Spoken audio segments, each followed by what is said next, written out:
Lo que vamos a desarrollar en este video es el tema de la estructura del capital o la política de financiamiento que veníamos hablando en el video anterior sobre la función financiera, que bueno, uno de los tres pilares es la política o la decisión de financiamiento.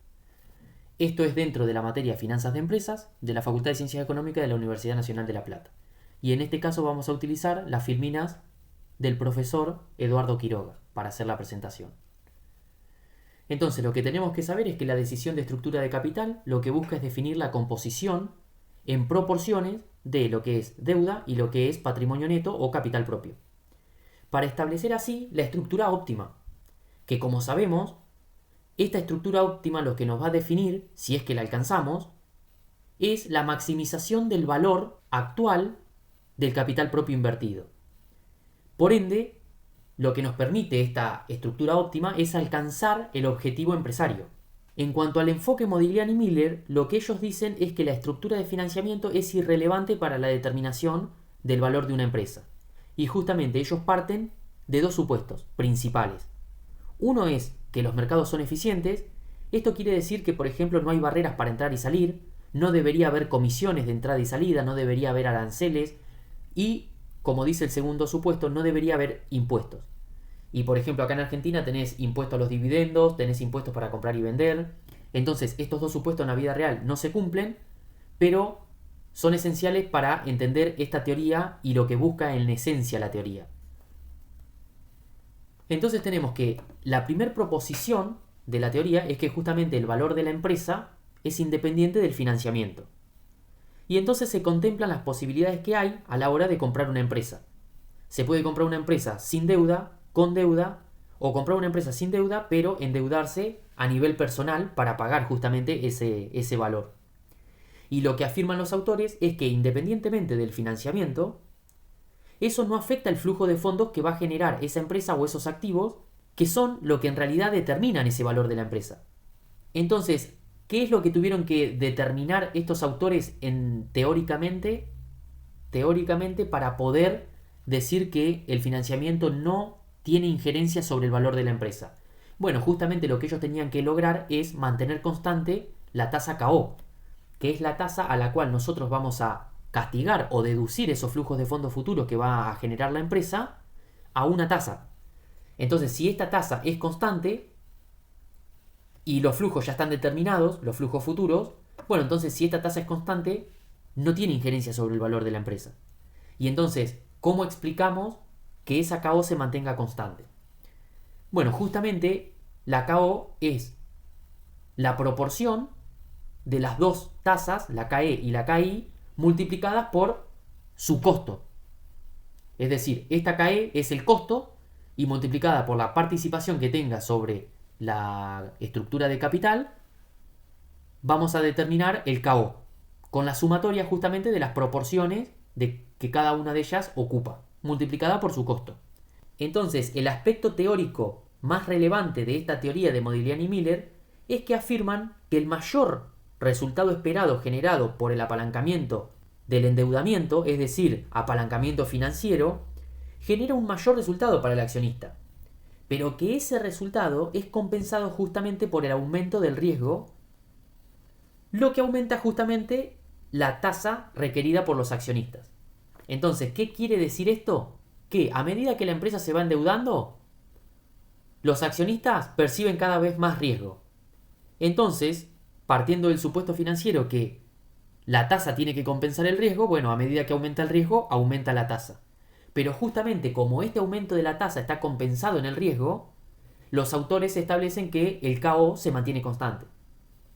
Porque esto lo podemos corregir por riesgo y entonces, si son lineales, si la tasa compensa linealmente y exactamente el riesgo, bueno, si nosotros corregimos esta tasa por riesgo, te la trae a la KO. Y entonces por eso es que el KO se mantiene constante. Y después la proposición 2 establece las fórmulas para calcular la KE y la KO. Y la KI ya sabemos que es un dato. Y entonces llegamos a los otros tres enfoques. En oposición al modelo de Modigliani y Miller se encuentra el enfoque de la ganancia neta, que lo que supone es que el KE es constante y no es afectado por el apalancamiento. Esto lleva a concluir entonces que el KO va a ser mínimo cuando la empresa se financia al 100% con deuda. Y esto es un absurdo. Pero ¿por qué el KO se dice que tiende a la KI? Porque justamente la KI siempre sabemos que es más barata que la KE.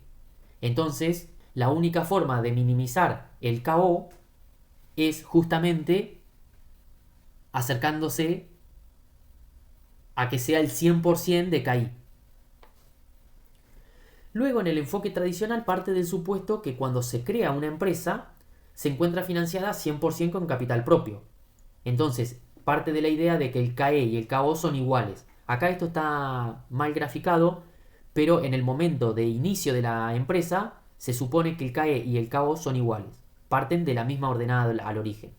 Mientras se aprovecha el beneficio impositivo y el apalancamiento generado, el KO baja y la KE también baja. El KO baja simplemente porque al incorporar una tasa más barata, al incorporar deuda a una tasa más barata, el KO baja.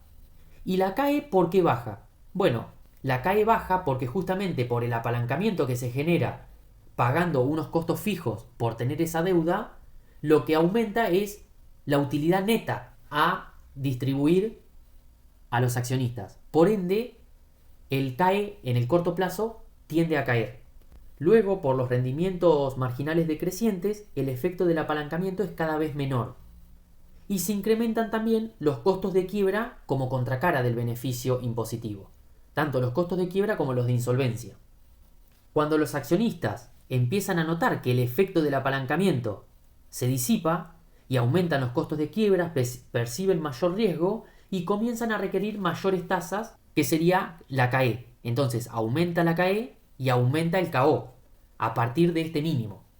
Entonces, ¿qué es lo que quiere decir este gráfico? Que se crea la empresa 100% financiada por los propietarios. Entonces el KI y el KO son iguales. Una vez que empezamos a incorporar KI, que es una tasa más barata, el KO, por simplemente proporción, empieza a caer.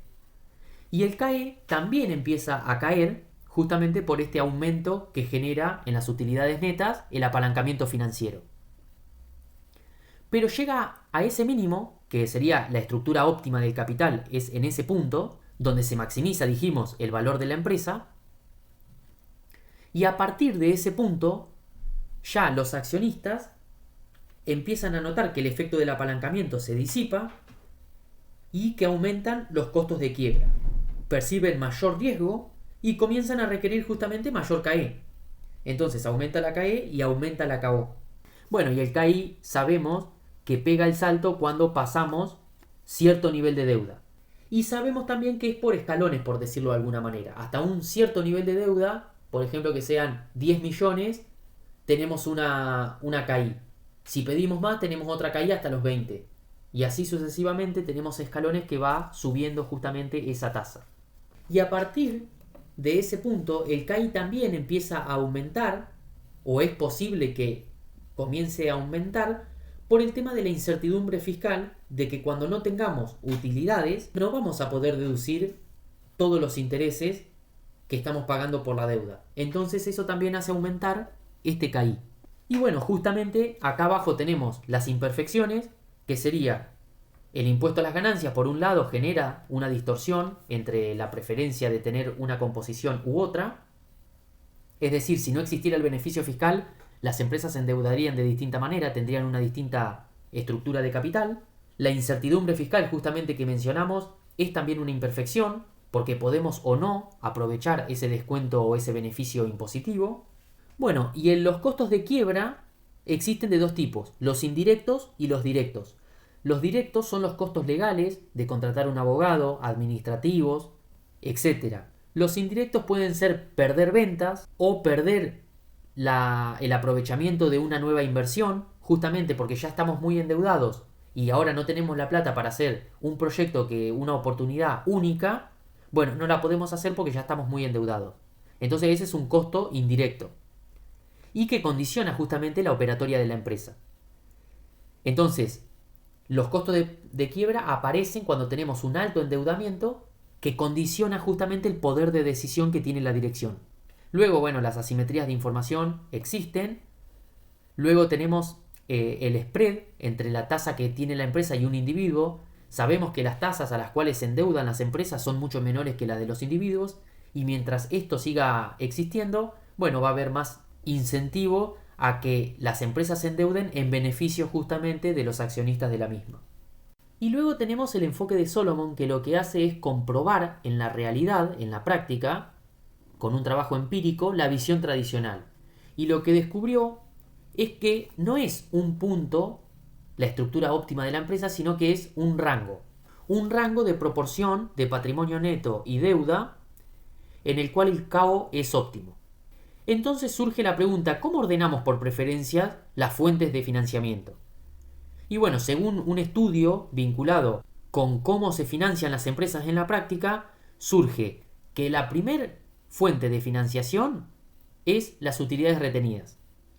Cuanta más utilidades netas hay para retener, menor será el nivel de deuda de la empresa y provoca una baja en la deuda general y en la participación de la deuda sobre el activo.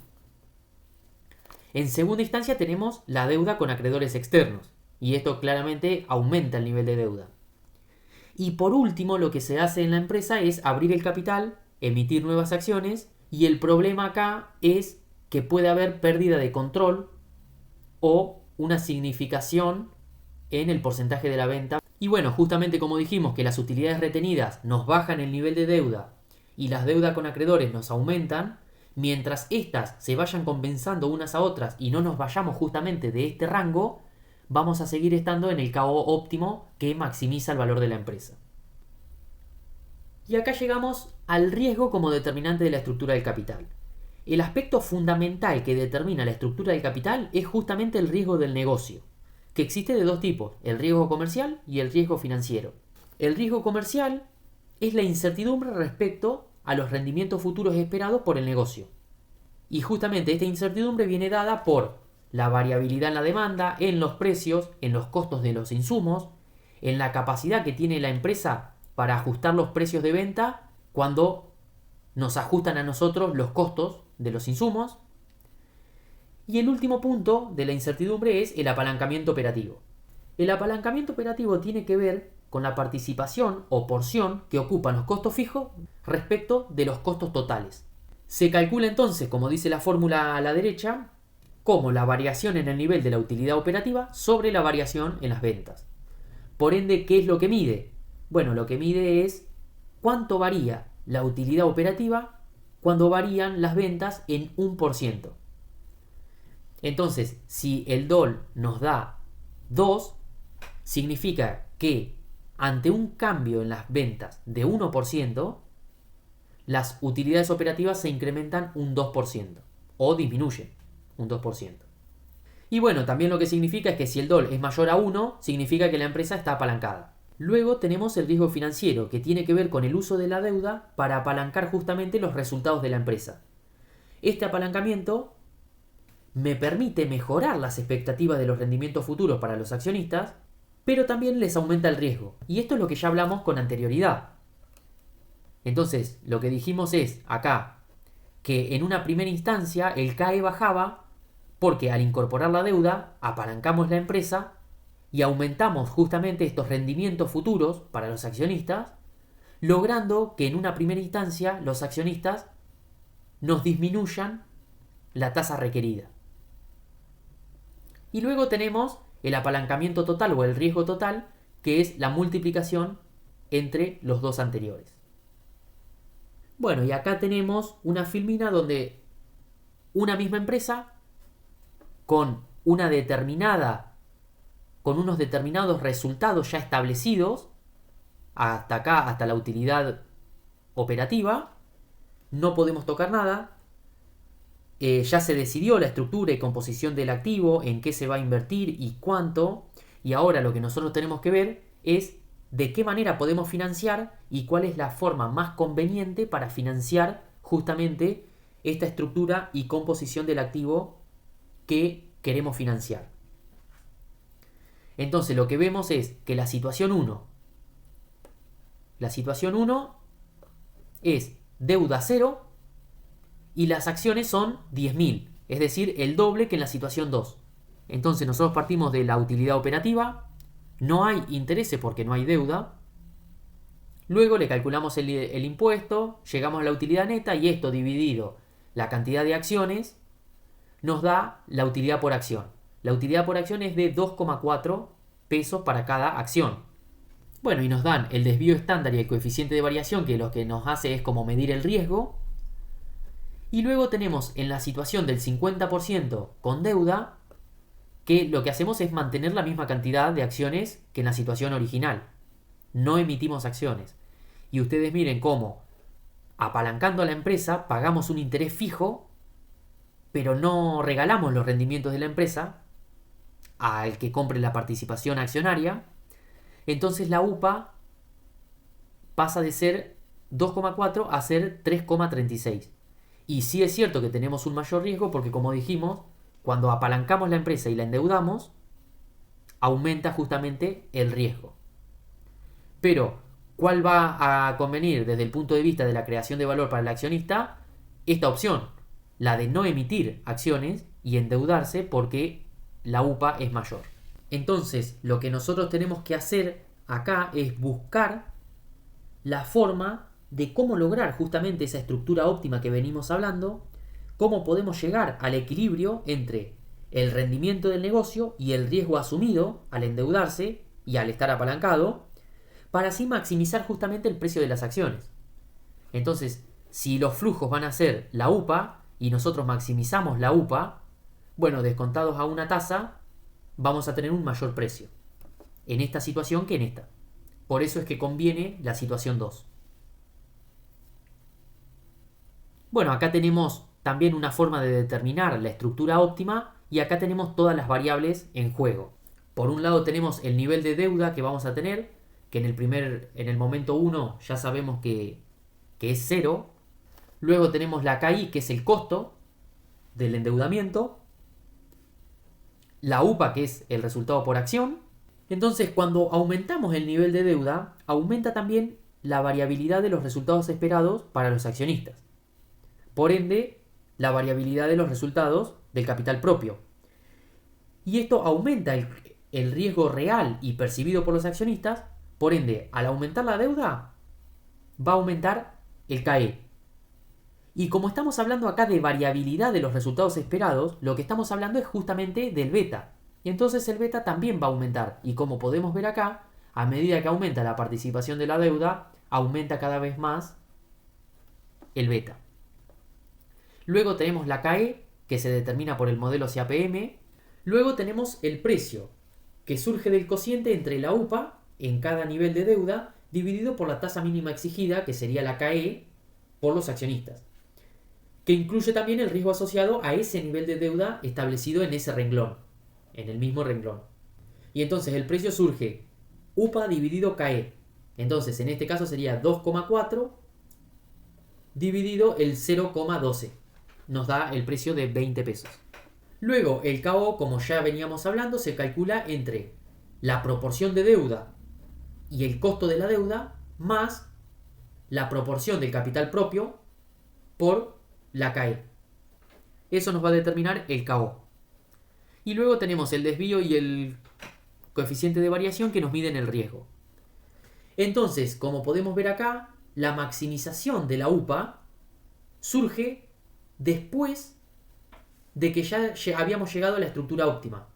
Entonces, cuando maximizamos la UPA ya sabemos que nos pasamos de lo que sería la maximización de la estructura óptima y de la maximización del valor actual del capital propio invertido. Entonces, nosotros nos tenemos que guiar en este cuadro, siempre tomar la decisión en base al precio y al KO mínimo. El KO mínimo siempre va a estar atado a la maximización del valor actual del capital propio invertido. Por ende, el mayor precio. Bueno, de todo lo que dijimos anteriormente surgen todos estos gráficos. En este estamos viendo la evolución de los costos variables a medida que aumenta la proporción de la deuda sobre el activo. Luego acá vemos cómo cambia la UPA a medida que vamos tomando distintas estructuras de financiación. Entonces, cuando teníamos la de cero deuda es este gráfico y cuando tomamos el 50% es este gráfico.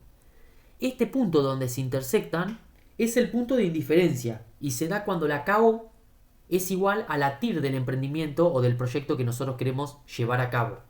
Bueno, este gráfico surge de lo que dijimos anteriormente, de que en el momento cero de la empresa la deuda es cero, por ende la prima financiera es cero. Toda la diferencia que hay entre la KE y la tasa libre de riesgo es la prima comercial, es el riesgo del negocio por el apalancamiento comercial y todas las variabilidades que nosotros vimos que nos determinaban la incertidumbre sobre esos flujos futuros que va a determinar el emprendimiento. Y luego, a medida que nos vamos endeudando, la CAE va creciendo y justamente esa diferencia, esa área que se va haciendo ahí abajo, es la prima financiera. Luego, como ya dijimos, tenemos que la UPA se maximiza en un momento posterior a la minimización del KO y la maximización del valor de la empresa. Y como bien dijimos, cuando el KO es mínimo, se maximiza el valor de la empresa. Bueno, y llegamos a la filmina que distingue entre el valor de la empresa con y sin deuda y cómo influye los costos de insolvencia en este valor y cómo influyen también el valor actual del ahorro fiscal o del beneficio que nosotros logramos por deducir los impuestos. Entonces, toda esta área que tenemos acá para abajo es el valor de la empresa no endeudada. Luego de que le empezamos a incorporar deuda, nosotros tenemos que aumenta el valor actual del ahorro fiscal, pero hasta el punto en que comienza a ver poco a poco los costos de insolvencia financiera o los costos de quiebra, y bueno, eso es hasta un punto se logra el máximo valor de la empresa y esto nos determina la cantidad óptima de deuda. A partir de este punto, los costos de insolvencia financiera aumentan más que proporcional que el beneficio del ahorro fiscal. Por ende, el valor de la empresa empieza a caer. Y llegamos a la última filmina, que habla sobre los factores que afectan a la decisión de qué estructura de capital debe tener la empresa. Entonces, en primera instancia tenemos el riesgo del negocio, tanto comercial como financiero. A mayor riesgo operativo, menor nivel de deuda vamos a tener. La posición fiscal es cuánto paga de impuestos la empresa. Entonces, a mayor carga impositiva o fiscal que tenga la empresa, incentiva el mayor uso de deuda. La flexibilidad fiscal lo que habla es, por ejemplo, de que si no me puedo tomar la deducción este año, me la puedo tomar el próximo. Eso habla de la flexibilidad fiscal que, por ejemplo, en el impuesto a las ganancias existe. Entonces, a mayor flexibilidad, mayor uso de deuda vamos a hacer. La actitud de la administración, esto habla de si la administración es conservadora o es propensa a asumir más riesgo. Entonces, si es más conservadora, va a tener un menor nivel de deuda, porque va a querer asumir menor riesgo. La tasa de crecimiento, bueno, a mayor crecimiento, mayor deuda, porque alguien tiene que financiar ese crecimiento, esos proyectos que tenemos que desarrollar para crecer a esa tasa. Luego, la mayor rentabilidad, como genera mayores magnitudes absolutas de las utilidades retenidas, a mayor rentabilidad vamos a tener un menor nivel de deuda. Luego, en los impuestos, a mayor tasa de impuesto, mayor deuda vamos a tener. En cuanto al control, lo que habla es del control político y decisional de la empresa. Es decir, los que tienen más votos son los que tienen más porcentaje de esa empresa. Entonces, los dueños mayoritarios van a querer que siempre se financie con deuda para mantener ese control y no abrir el capital a otras personas. La flexibilidad financiera lo que habla es de la capacidad de la empresa para poder colocar deuda, emitir acciones y ir modificando una decisión u otra dependiendo del contexto para aprovechar los beneficios de cada una de ellas. Pero bueno, para eso tiene que haber flexibilidad. Luego, el desarrollo de mercados financieros, si la empresa está inmersa en un país con mercados financieros más desarrollados, le van a permitir a estas empresas eficientes una mayor flexibilidad financiera. Tanto colocar deuda como colocar acciones va a tener mucha más flexibilidad. Y luego, por último, la imagen de la empresa. Bueno, a mayor imagen, a mejor imagen de la empresa en el mercado, tanto sea interno como externo, más le van a permitir endeudarse. Y bueno, hasta acá llega el video, espero que les sirva y nos vemos en uno próximo.